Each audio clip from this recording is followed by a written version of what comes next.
Seorang pencuri motor kabur ke arah pertokoan Pasar Terbanggi Besar, Lampung Tengah, Selasa siang. Penangkapan tersangka berlangsung alot dan lama sebab tersangka terus memberontak saat tangannya akan diborgol. Ini Bang, saya jelasin Bang. Nanti dulu. Apa salah saya Bang? Bantuin dulu, woy. Beberapa polisi dan tersangka bergumul di depan salah satu toko. Tangan tersangka akhirnya bisa diborgol dan digelandang ke Mapolsek Terbanggi Besar.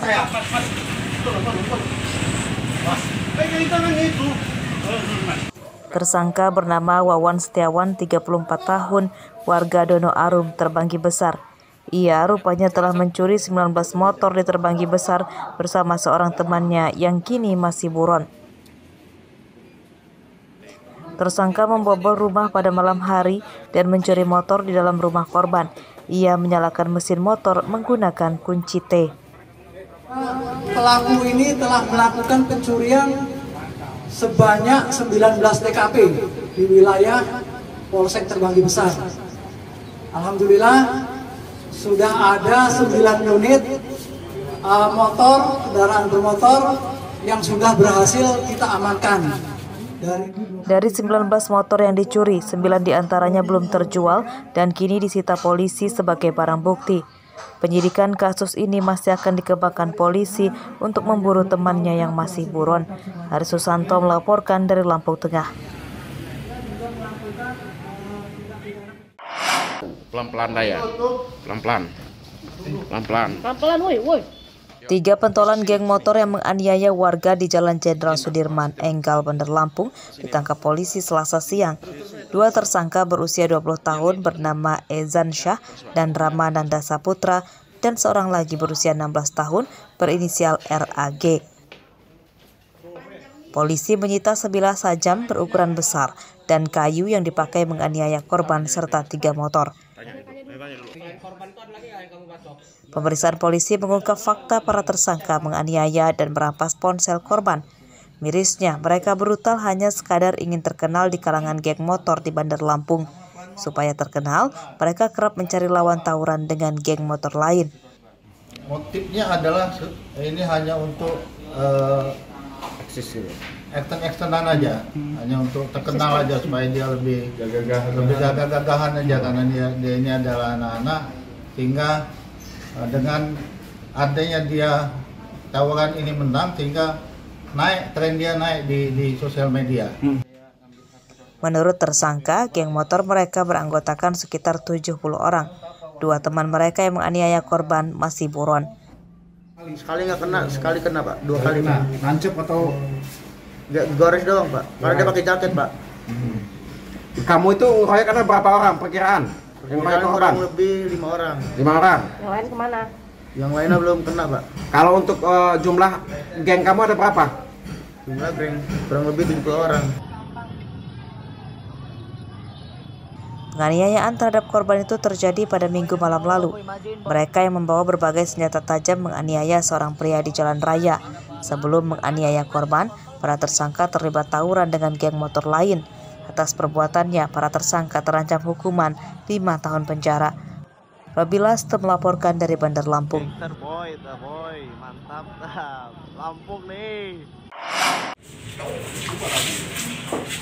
2 pencuri bermodus pecah kaca mobil ditangkap polisi Lampung Selatan Selasa siang. Tersangka bernama Iwan Yasin, 42 tahun, warga Kayu Agung, Sumatera Selatan, dan Sahri Effendi, 34 tahun, warga Penengahan, Lampung Selatan. Keduanya ditangkap setelah mencuri tas dalam mobil korban yang diparkir di halaman masjid di Sidomulyo, Lampung Selatan. Pencurian diketahui korban usai sholat dan dilaporkan ke polisi. Tas yang dicuri Iwan dan Sahri itu berisi ponsel, uang, dan sertifikat tanah. Di sekitaran Masjid Agung Al-Muhajirin, Desa Sidoarjo, Kecamatan Sidomulyo, pecah kaca dengan korban mobil Kijang Innova ya, yang terjadi hilangnya 1 tas yang terdiri dari surat-surat berharga mulai dari sertifikat, terus buku tabungan, kemudian handphone. Alhamdulillah ini bisa terungkap dengan tersangka 2 orang Iwan Yasin lebih dari 3 kali mencuri bermodus pecah kaca mobil menggunakan serpihan beling busi kendaraan. Modus ini tidak menyebabkan alarm mobil berbunyi sehingga tidak diketahui korban.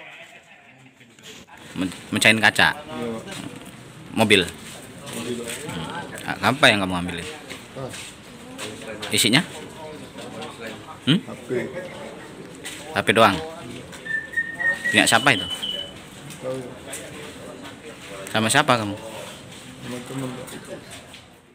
Barang-barang yang dicuri kedua tersangka belum terjual dan disita polisi. Barang bukti itu dikembalikan ke pemiliknya secara gratis. Ari Susanto melaporkan dari Lampung Selatan. 1, 2, 3. Tanggung jawab seorang pria untuk mencari nafkah keluarga memang sebuah kewajiban. Namun, apa yang dilakukan Wanda Wijaya? Pria beranak 2 ini dengan mencuri untuk menafkahi keluarganya tentu sangat tidak dibenarkan. Atas perbuatannya itu, Wanda kini malah mendekam di penjara dan untuk sementara tidak bisa menafkahi keluarganya. Ia ditahan di Mapolsek Pringsewu Kota karena membobol rumah di Desa Pajarisuk, Pringsewu. Pria warga Pugung Tanggamus ini masuk rumah korban dengan cara merusak jendela. Ia menggasak tas berisi uang, ponsel, dan sertifikat tanah. Uang hasil curiannya itu dipakai untuk membayar kredit bank dan sebagian lagi untuk membeli bahan pangan. Jadi kamu masuk lewat jendela? Ya, Pak. Jendela, saya jongkel jendelanya, dari depan, samping belah kanan. Saya lihat ada tas. Saya ambil, saya masuk, saya ambil, saya keluar, tasnya saya buang, Pak. Dompet sama HP saya ambil. Terus itu hasil curian itu buat apa, Bang? Kalau uangnya untuk bayar angsuran bank sama sisanya untuk makan sehari-hari, Bang. Ngambil 2 unit handphone milik korban, kemudian 1 unit tas dan isinya berisikan uang, dompet, dan surat-surat penting yang ada dalam tas. Uang senilai 1.600.000 dan kemudian pelaku berhasil kita amankan atas nama Wanda Wijaya, umur 34 tahun, kemudian kita jerat dengan pasal 363 KUHP, ancaman hukuman 7 tahun. Ponsel curian Wanda belum terjual dan disita polisi sebagai barang bukti. Andri Kurniawan melaporkan dari Pringsewu.